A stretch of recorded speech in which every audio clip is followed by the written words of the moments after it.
Hi everyone, this is Timsy. Welcome to my channel. इस video में हम जानेंगे what is democracy and why democracy. Civics का पहला चैप्टर है ये, क्लास 9th का, और ये वीडियो में हम फुल तरीके से अच्छे से फुल चैप्टर एक्सप्लेनेशन जानने वाले हैं। तो वीडियो थोड़ी लंबी तो जरूर जाएगी, पर आप हमारे साथ बने रहिएगा। तो चलिए स्टार्ट करते हैं अपनी वीडियो के साथ। देखो, अगर डेमोक्रेसी की बात करते हैं तो हमारे दिमाग में सबसे पहले आता है शब्द गवर्नमेंट। गवर्नमेंट की अगर हम बात करें तो दो चीजों में गवर्नमेंट डिवाइड हो जाती है। एक हो जाती है डेमोक्रेटिक वन और एक हो जाती है नॉन डेमोक्रेटिक वन। गवर्नमेंट जो है, हमारी पूरी सरकार जो है वो चलाई जाती है किसी एक पर्सन के द्वारा। वो पर्सन है हमारा रूलर। अब इसी चीज से हम डिसाइड करेंगे कि जो गवर्नमेंट है वो डेमोक्रेटिक है या नॉन डेमोक्रेटिक है। एक ऐसे गवर्नमेंट जिसमें जो रूलर है वो हमारा इलेक्ट किया गया है बाय द पीपल, वो गवर्नमेंट हमारी कहलाएगी डेमोक्रेसी। तो क्या यही इनफ है पूरा डेमोक्रेसी को डिफाइन करने के लिए? अगर हम इस चीज को लेकर के चलें तो एक ऐसी गवर्नमेंट जहां पर रूलर है हमारा इलेक्ट किया गया पीपल के द्वारा, ज्यादातर गवर्नमेंट सबको हम बोल देंगे डेमोक्रेटिक, पर ऐसा नहीं होता। काफी सारी चीजें हमें लेकर के चलनी पड़ती हैं। तो अब क्वेश्चन अराइज होता है कि हम कैसे डिस्टिंग्विश करें बिटवीन द गवर्नमेंट जो असली में गवर्नमेंट डेमोक्रेटिक है और जो सिर्फ दिखा रही है कि वो डेमोक्रेटिक है। तो the question arises how to distinguish.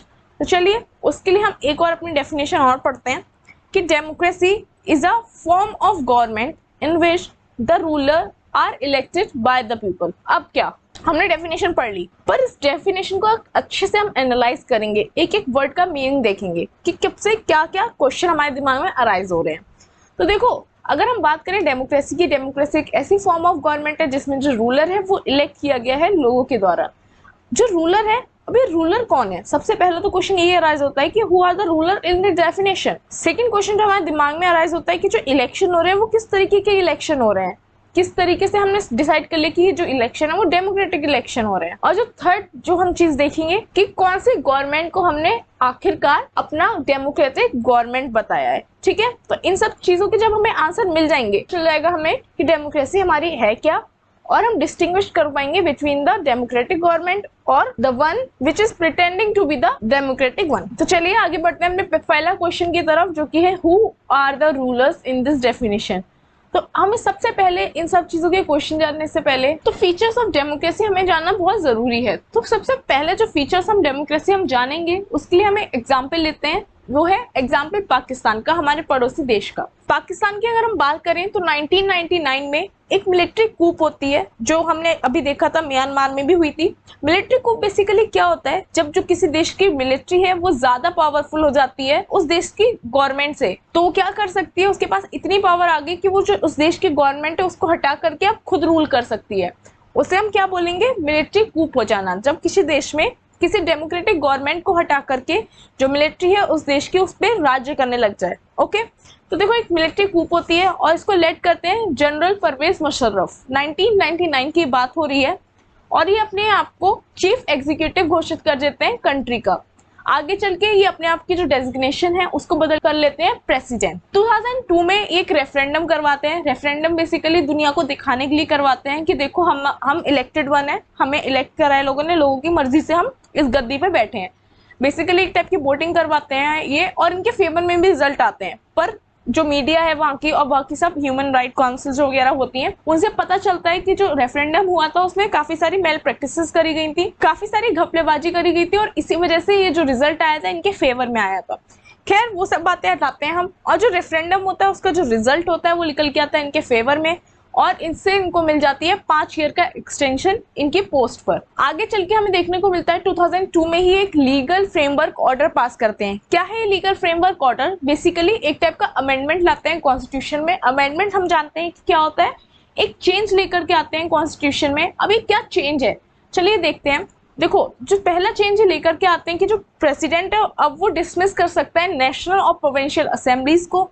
साथ ही साथ में जो सिविलियन कैबिनेट होगा उसका जो वर्क होगा वो सुपरवाइज किया जाएगा नेशनल सिक्योरिटी काउंसिल के द्वारा, जो कि डोमिनेट करेगी मिलिट्री ऑफिसर्स। तो देखो जो मेन पावर है वो सारी चली गई मिलिट्री ऑफिसर्स के हाथ में। इलेक्शन अभी भी होंगे, एक इलेक्टेड रिप्रेजेंटेटिव भी आएगा, पर उसके पास जो मेन पावर होगी वो नहीं होगी। कुछ पावर्स होंगे पर जो फाइनल पावर जाएगी वो जाएगी मिलिट्री ऑफिसर्स के हाथ में और जनरल मुशर्रफ के हाथ में। ओके, तो हमने इस गवर्नमेंट को डेमोक्रेटिक क्यों नहीं बोला? क्योंकि हमने देखा कि जो मेन पावर है, वो डिसीजन मेकिंग जो पावर है, वो इलेक्टेड रिप्रेजेंटेटिव के हाथ में है ही नहीं। वो किसके हाथ में है? जनरल मुशर्रफ के हाथ में है। तो इसी वजह से हमने इसको बोला कि ये जो गवर्नमेंट है वो डेमोक्रेटिक नहीं है। तो जो फर्स्ट कंक्लूजन हमारा निकल करके आया डेमोक्रेटिक गवर्नमेंट के बारे में, वो ये निकल करके आया कि जो डेमोक्रेसी है उसमें जो फाइनल डिसीजन मेकिंग पावर होगी वो किसके हाथ में रहनी चाहिए? जो कि इलेक्ट किया गया है जनता के द्वारा। डेट इज जो मेजर डिसीजन होंगे वो कौन लेगा? Elected representative. तो देखो हम अगला जो फीचर है वो जानेंगे एक एग्जांपल से, चाइना के। तो चलिए स्टार्ट करते हैं। चाइना में इलेक्शन कराए जाते हैं regularly after the period of 5 years, मतलब 5 साल के बाद हर बार इलेक्शन होंगे, रेगुलरली हो भी रहे हैं। बहुत अच्छी बात है, चलो इसमें कोई कमी दिखाई नहीं दे रही। तो ये जो इलेक्शन होते हैं वो किसके लिए होते हैं? जो पार्लियामेंट है उसके लिए। और जो पार्लियामेंट है उसका नाम है क्वांगो रेनमे दाबायो दाहुई। आई एम सॉरी अगर मैंने इसको गलत प्रोनाउंस किया हो। हम इसको बोल करके चलेंगे नेशनल पीपल्स कांग्रेस। ठीक है, इसमें 3000 मेंबर होते हैं। कौन है ये 3000 मेंबर? चलिए उनके बारे में सबसे पहले जान लेते हैं। देखो जो मेंबर है इलेक्ट होकर के आते हैं पूरे चाइना से, साथ ही साथ में कुछ कुछ मेंबर्स होते हैं इसमें जो होते हैं आर्मी में से। पर इसमें तो हमें कोई बुराई नहीं दिख रही। पर जो भी आंसर है जो मैं बोलने जा रही हूँ, अब इसमें बुराई होगी और इसमें हमें पता चलेगा कि हम इस गवर्नमेंट को क्यों नॉन डेमोक्रेटिक गवर्नमेंट बोल रहे हैं। ठीक है, जो भी बंदा पार्टिसिपेट कर रहा है इलेक्शन में उसको अप्रूवल की जरूरत होगी चाइनीज कम्युनिस्ट पार्टी से, और जो मेंबर बन जाएगा इस पार्टी का या फिर इसकी जो अलाइड पार्टीज हैं 8 उसका, वही जो है पार्टिसिपेट कर सकेगा इलेक्शंस में। ओके, अब आते हैं पार्लियामेंट की बात पे। जो पार्लियामेंट है उसको power to appoint the president of the country, वहीं से जो प्रेसिडेंट है वो इलेक्ट होकर के आएगा। और हमें देखने को मिलता है कि जो गवर्नमेंट फॉर्म हो रही है वो फॉर्म होती हुई आ रही है कम्युनिस्ट पार्टी की, और ये दिक्कत हमें देखने को मिलती है चाइनीज गवर्नमेंट में। नेक्स्ट एग्जांपल हम लेके चलते हैं मेक्सिको का। मेक्सिको जो इंडिपेंडेंस है वो मिलती है 1930 में। हर 6 साल बाद यहाँ पर इलेक्शन होते हैं और इसी से इलेक्ट होकर के आता है प्रेसिडेंट। कोई मिलिट्री डिक्टेटर रूल नहीं देखने को मिलता है हमें यहाँ पर। 2010 सिर्फ यहाँ पर एक ही पार्टी जीतती हुई आ रही है। भाई कैसे? इनको जाना जाता है कि इन्होंने काफी सारी मेल प्रैक्टिसेस करी है, काफी सारे गलत तरीके अपनाए हैं इलेक्शंस जीतने के लिए। क्या है वो तरीके? देखिए, जो एम्प्लॉयज होते हैं गवर्नमेंट के उनको ये लोग फोर्स करते थे कि हर पार्टी मीटिंग्स में आइए, आप अटेंड करो इनकी पार्टी मीटिंग्स। साथ ही साथ में जो गवर्नमेंट टीचर्स होते थे उनको बोला जाता था फोर्स करो तुम पेरेंट्स को, पीआरआई को वोट करो। तो देखो मीडिया बहुत एक इंपॉर्टेंट रोल प्ले करती है किसी भी गवर्नमेंट के आने में और किसी भी गवर्नमेंट के जाने में, या फिर किसी की भी फेम को लेकर के। यहाँ पर वो चीज हमें देखने को मिल रही है कि पूरा अच्छा बात पूरा पीआरआई का बताया जा रहा है, हर समय टीवी पे तुम्हें देखने को वही मिल रहा है। साथ ही साथ में हमेशा क्रिटिसिज्म देखने को मिल रहा है अगेंस्ट जो भी पार्टी है अपोजिशन में उनके खिलाफ। समटाइम्स कभी कभी ऐसा होता था कि जो पोलिंग बूथ होते थे लास्ट टाइम पर शिफ्ट कर दिए जाते थे यहाँ से दूसरी जगह। तो जो ज्यादातर लोग थे वो पार्टिसिपेट नहीं कर पाते थे वोटिंग में, उनको डिफिकल्ट हो जाता था। अभी एकदम से तुम चेंज कर दोगे बूथ एक प्लेस से दूसरी प्लेस, तो ज्यादातर लोग होंगे वो नहीं जाएंगे वोटिंग करने, है ना। साथ ही साथ में जो पीआरआई थी वो लार्ज अमाउंट ऑफ मनी लगाती थी इलेक्शन में कैंपेनिंग के टाइम, और ये सब जो प्रैक्टिसेस हो रही थी इसी वजह से ये 2000 तक जीतती हुई आई इलेक्शन। तो देखो हमने दोनों एग्जाम्पल पढ़े, चाइना का और मेक्सिको का। चाइना में हमें क्या देखने को मिल रहा था कि लोगों के पास कोई चॉइस ही नहीं दे रहे हैं, वो चाइनीज कम्युनिस्ट पार्टी का ही कोई मेंबर होगा जो पार्टिसिपेट करेगा, तो ऑब्वियस सी बात है वही बंदा उसी पार्टी का कोई ना कोई जीतेगा। अब तुम 10 लोगों के बीच वोट करवा रहे हो, सभी एक ही पार्टी के हैं, एक कोई जीतेगा तो होगा तो वो उसी पार्टी का ना। तो वही चीज हमें देखने को मिलती है, कोई फेयर चॉइस नहीं मिल रही है लोगों को। वहीं अगर हम मेक्सिको का एग्जांपल लेके चले, लोगों को चॉइस तो मिल रही है पर वो सिर्फ चॉइस नाम की है, प्रैक्टिकल वे में हम उसे देखेंगे तो कोई चॉइस नहीं मिल रही है। वहां पर भी जो रूलिंग पार्टी है उसको डिफीट करना भी बहुत मुश्किल हो रहा है। इवन जो वहां की जनता है उसके अगेंस्ट है, पर वहां पर फेयर इलेक्शंस नहीं हो रहे हैं, पोलिंग बूथ हट जा रहे हैं, बार बार फोर्स किया जा रहा है पेरेंट्स को टीचर्स के द्वारा कि भाई वोट दो उन्हें। साथ ही साथ में large amount of money campaigning में जा रहा है। तो ये सब चीजें हमें देखने को मिलती हैं दोनों एग्जांपल्स में। सेकंड फीचर है हमारा वो निकल करके आता है कि डेमोक्रेसी में एक फ्री और फेयर इलेक्शन होने चाहिए, और जो भी पार्टी पावर में है उसके पास भी एक फेयर चांस होना चाहिए लूजिंग का, मतलब वो भी हारने वाले जोन में जानी चाहिए कि हाँ भाई 50-50 चांसेस है, ये हार भी सकती है और ये जीत भी सकती है। ओके, तो हमें यही सेकंड फीचर देखने को मिलता है डेमोक्रेसी का। चलो ये तो सेकंड फीचर की बात होगी। अगर हम नेक्स्ट फीचर को लेकर के चलेंगे तो एग्जांपल से स्टार्ट करते हैं सऊदी अरेबिया के। यहाँ पर 2015 तक वुमेन्स को राइट नहीं था वोटिंग का। वहीं अगर हम फिजी का एग्जांपल लेकर के चले, फिजी एक कंट्री है, वहां पर जो इंडियन फिजियन थे, जो वैल्यू थी उनके वोट की वो बहुत कम थी एज कम्पेयर टू जो एक्चुअल में फिजियन थे। साथ ही साथ में जो इस्टोनिया लेकर के चलते हैं, तो इस्टोनिया में जो रशियन माइनॉरिटी थी उनको सिटीजनशिप मिलने के उन्होंने इतने ज्यादा रूल हावी कर दिए थे कि तुम्हें सिटीजनशिप आसानी से मिल ही नहीं सकती है। तो बेसिकली जो रशियन माइनॉरिटी से पीपल जो बिलोंग करते थे उनको राइट टू वोट अधिकार मिलने में ही बहुत टाइम लगता था और साथ ही साथ में बहुत डिफिकल्ट होता था उनको राइट टू वोट मिलने में। तो ये सब चीजें हमें देखने को मिल रही थी इन जगह। तो देखो इससे डेमोक्रेसी पे क्या असर पड़ रहा है। डेमोक्रेसी का जो बेस है वो इसी प्रिंसिपल पर बेस्ड है, पॉलिटिकल इक्वेलिटी पर। यहाँ पर हमें पॉलिटिकल इक्वेलिटी ही देखने को नहीं मिल रही है। हर सिटीजन के पास उनका एक वोट नहीं है, और अगर वोट है भी तो उसकी वैल्यू नहीं है एक जैसी। जैसे हमने देखा फिजी में एक जैसी वैल्यू नहीं मिल रही है। जो एक्चुअल फिजियन है जो उस कंट्री के रहने वाले हैं, वही इंडियन फिजियन में हमें डिफरेंस देखने को मिल रहा है। बात करें अगर हम सऊदी अरेबिया की तो वहां पर वुमेन्स को राइट ही नहीं है। अगर बात करते हैं हम इस्टोनिया की तो वहां पर सिटीजनशिप मिलने में ही बहुत टाइम लग रहा है। तो हमें यहाँ पर 1 पर्सन 1 वोट 1 वैल्यू देखने को नहीं मिल रही है। और यही से हमें मिलता है डेमोक्रेसी का थर्ड फीचर कि डेमोक्रेसी में each adult citizen must have 1 vote and each vote must have 1 value. Basically each person should have 1 vote and each vote must have 1 value. और यही चीज हमें देखने को मिलती है यहाँ। तो देखो 3 फीचर हम ऑलरेडी कवर कर चुके हैं। पहला पाकिस्तान का एग्जांपल लेकर के, दूसरा हमने समझा मैक्सिको और चाइना का एग्जांपल लेकर के, वहीं जो थर्ड हमने समझा वो समझा फिजी, सऊदी अरेबिया और इस्टोनिया का एग्जांपल लेकर के। अब हम बात करेंगे जिम्बाब्वे की। देखो एग्जांपल सबसे रिलेट करते जाना, तभी आपको याद रहने वाली है चीजें, वरना आप एकदम से कंफ्यूज हो जाओगे और सब चीजें भूल जाओगे और घिचपिच हो जाएगी आपके दिमाग में। ओके चलो अब लेकर के चलेंगे एग्जांपल हम जिम्बाब्वे का। जिम्बाब्वे की बात करें तो इसको इंडिपेंडेंस मिली 1980 में। तब से एक ही पार्टी जो है रूल करती हुई आ रही है, वो है ZANU-PF। इसके जो लीडर हैं वो है रॉबर्ट मुगाबे। अब देखो इलेक्शंस यहाँ पर भी रेगुलरली हो रहे हैं और हमेशा जीते जा रहे हैं ZANU-PF के द्वारा। अब ऐसे कैसे ये हो रहा है, इनको भी वही चीज हमें देखने को मिली जो हमने अभी देखा था मैक्सिको में, कि जो पार्टी है वो अनफेयर प्रैक्टिसेस हमें फॉलो करती हुई दिख रही है। क्या है ये अनफेयर प्रैक्टिसेस, चलिए देखते हैं। ओवर द ईयर्स ये जो गवर्नमेंट है वो चेंजेस लाती रही है कॉन्स्टिट्यूशन में, और जो पावर है प्रेसिडेंट की वो बढ़ाती रही। साथ ही साथ में जो भी इनके खिलाफ कुछ बोलता था उसको हरेस किया जाता था। जर्नलिस्ट हो गए, चाहे वो कोई और बंदा हो गया या अदर पार्टी के वर्कर्स हो गए, उनको भी हरेस करने जाने लग गया। साथ ही साथ में अगर जो मीटिंग्स हो रही है अपोजिट पार्टी की उसको डिस्टर्ब कर देते थे। जो एक्टिविटीज हो रही है पब्लिक जो प्रोटेस्ट कर रही है इनके खिलाफ, उसको इलीगल साबित करने जाने लग गया। जो कोर्ट से जजमेंट आते थे इनके खिलाफ या फिर इनके अगेंस्ट, उसको ये पूरी गवर्नमेंट इग्नोर कर दिया करती थी पूरी तरीके से, और जो जज होता था उसको प्रेशराइज किया जाता था। पर आखिरकार 2017 में हम रॉबर्ट मुगाबे जो उनको फोर्सफुली हटाया जाता है उनके ऑफिस से। इससे कंक्लूजन क्या निकला, अगर हम डेमोक्रेसी के फीचर की बात करें तो वो क्या निकल करके आया। देखो जो गवर्नमेंट है, जो गवर्नमेंट रूल कर रही है, उसको भी कुछ लिमिट, उसकी भी कुछ बाउंड्रीज होनी चाहिए। Within that boundary that government has to work. जो गवर्नमेंट रूल कर रही है वो राइट ऑफ सिटीजन्स को नहीं छीन सकती है उनसे। यहाँ पर लोगों को जो एक्टिविटीज कर रहे हैं उनको इलीगल घोषित कर दिया जा रहा है, वो चीज गलत हुई। यहाँ पर जो कोर्ट से जजमेंट्स आ रहे हैं उसको ये लोग अगेंस्ट चले जाते थे, जजेस को प्रेशराइज किया जाता है, इस चीजें गलत हो रही थी, ये राइट्स के खिलाफ हो रही थी। तो जो फाइनल फीचर हमारा निकल करके आता है डेमोक्रेसी का, वो ये निकल करके आता है विद इन दैट बाउंड्री उनको वर्क करना चाहिए। साथ ही साथ में उसको रेस्पेक्ट करनी चाहिए, जो भी राइट्स दिए गए हैं सिटीजन्स के उसको, या फिर सभी राइट्स की उसको रेस्पेक्ट करनी चाहिए। और इसी के साथ हमारा जो फीचर्स है डेमोक्रेसी की वो खत्म होते हैं। आई होप आपको सभी फीचर्स बहुत अच्छे से क्लियर हो गए होंगे। व्हाई डेमोक्रेसी, आखिरकार डेमोक्रेटिक गवर्नमेंट ही क्यों, नॉन डेमोक्रेटिक क्यों नहीं।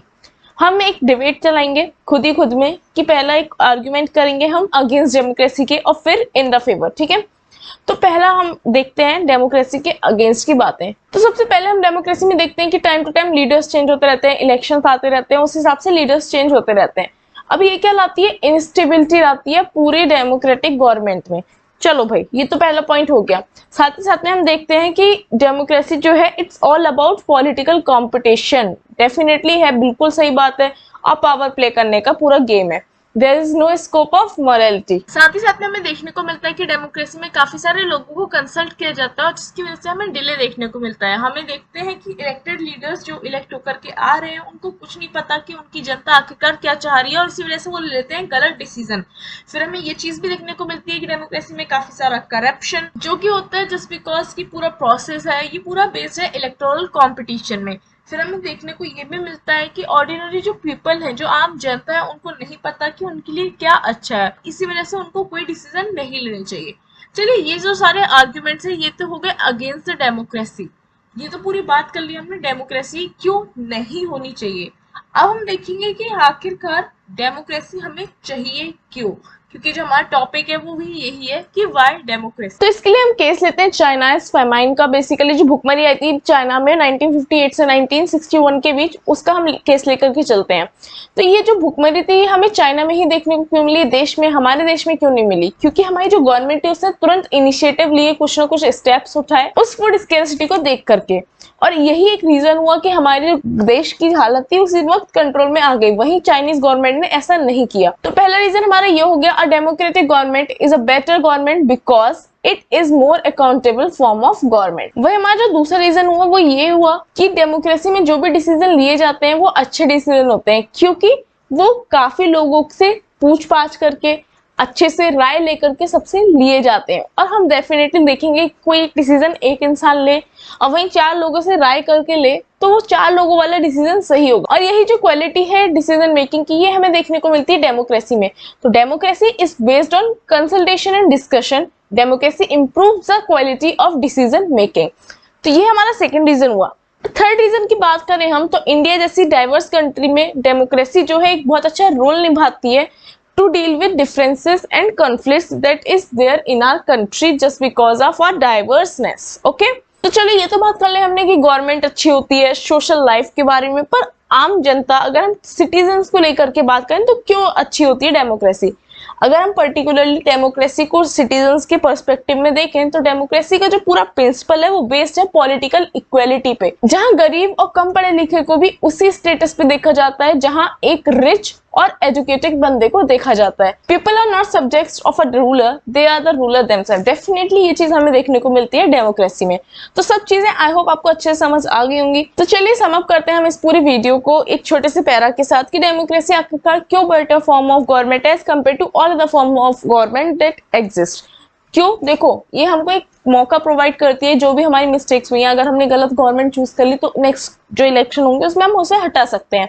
वहीं भले हम ऐसा कह सकते हैं कि डेमोक्रेसी सोल्यूशन सारी प्रॉब्लम्स का तो नहीं है, पर अगर देखा जाए अदर फॉर्म ऑफ गवर्नमेंट जो कि प्रेजेंट है अभी तक till this period of time, तो उसके कंपैरिजन में डेमोक्रेसी बेस्ट है अभी तक की सारी फॉर्म ऑफ गवर्नमेंट से, क्योंकि हमें एक अच्छा बेटर चांस प्रोवाइड करती है to take a good decision. साथ ही साथ में ये जो पब्लिक है, जो आम जनता है, उसकी विशेष को भी रेस्पेक्ट करती है, उसके डिसीजन को भी रेस्पेक्ट करती है। और साथ ही साथ डाइवर्स जो कंट्री है हमारी जैसी इंडिया, उसमें जो अलग अलग कल्चर हैं, उनके डिफरेंसेस जो हैं, उनके कॉन्फ्लिक्ट्स हैं, उसमें सही प्रूफ होती है इस टाइप की गवर्नमेंट। तो अभी तक हमने democracy as a form of government जाना, साथ ही साथ में हमने कुछ फीचर्स के बारे में भी पढ़ा जो कि हम ऑलरेडी पढ़ चुके। छोटी छोटी चीजें हमने देखी थी, कौन से देश की गवर्नमेंट कब नॉन डेमोक्रेटिक कहला रही थी और कब डेमोक्रेटिक कहला रही थी।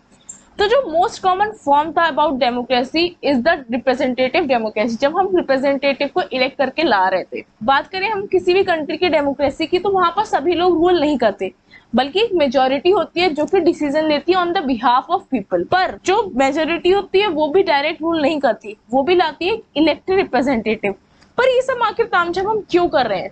क्योंकि देखो, मॉडर्न डेमोक्रेसी में हम इतने सारे लोगों को एक साथ बैठाल करके ये नहीं बोल सकते कि आओ चलो कलेक्टिवली डिसीजन लेते हैं। अगर हम ऐसा पॉसिबल भी हो सकता है कि चलो बैठाल करके सबको डिसीजन लेते हैं, तो क्या सभी लोगों को एक साथ टाइम निकल पाएगा?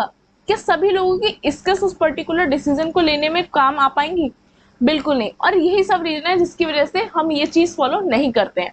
अगर बात करें हम डेमोक्रेसी की, तो जब हमारे दिमाग में कोई शब्द आता है डेमोक्रेसी, तो एक हम एक आइडियल स्टैंडर्ड बना लेते हैं अपने दिमाग में कि हमारी जो गवर्नमेंट है वो तब हमारी डेमोक्रेटिक गवर्नमेंट कहलाएगी। क्या है वो आइडियल स्टैंडर्ड? कि ट्रू डेमोक्रेसी तब कहलाएगी जब कोई इंसान भूखा सोने नहीं जाएगा, साथ ही साथ में सभी लोग डिसीजन लेने में इक्वल रोल प्ले करेंगे।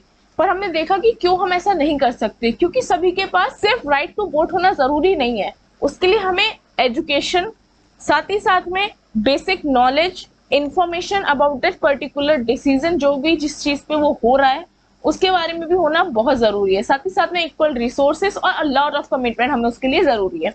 अगर हम ये आइडियल स्टैंडर्ड अपने साथ लेकर चलें, हमारी खुद की कंट्री की भी गवर्नमेंट डेमोक्रेटिक गवर्नमेंट नहीं कहलाएगी। तो जितने भी हमने फीचर्स पढ़े इस पूरे चैप्टर में अबाउट डेमोक्रेसी, वो मिनिमल कंडीशन थी जो कि एक डेमोक्रेसी में होनी चाहिए, पर वो उस गवर्नमेंट को एक आइडियल डेमोक्रेटिक गवर्नमेंट नहीं बना दे रहे।